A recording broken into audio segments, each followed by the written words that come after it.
A sweeping shakeup in the U.S. Justice Department. President Donald Trump's administration has fired over a dozen prosecutors who worked on criminal cases against him.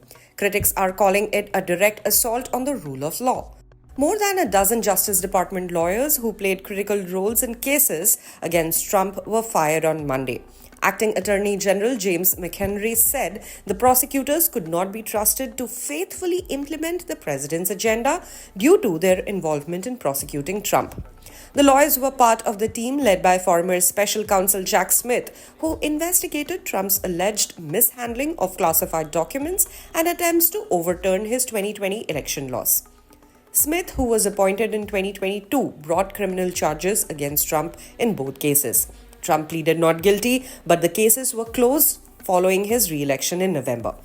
Justice Department rules prohibit prosecuting a sitting president. The names of the fired lawyers remain unclear, but many were career prosecutors specializing in corruption and national security. They reportedly received letters stating their involvement in the Trump investigations made them unsuitable to continue in the department. Former U.S. Attorney Joyce Vance called the move unacceptable, saying it's anti-rule of law, it's anti-democracy. In addition to the firings, the Justice Department saw high-profile resignations, including the chief of its public integrity section. Trump has long accused the Justice Department of being weaponized against him. His nominee for Attorney General Pam Bondi echoed these views, saying that the department had engaged in political prosecution for years.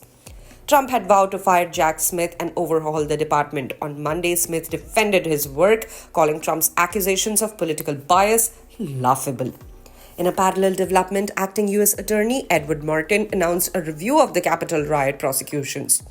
Martin, who's a Trump appointee and critic of the 6th of January cases, ordered his office to examine charging decisions against over 200 defendants.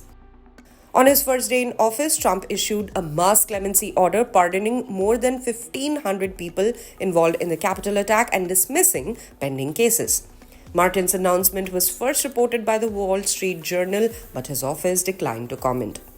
For more news on Trump and his upcoming executive orders, stay tuned to the official YouTube channel of the Indian Express.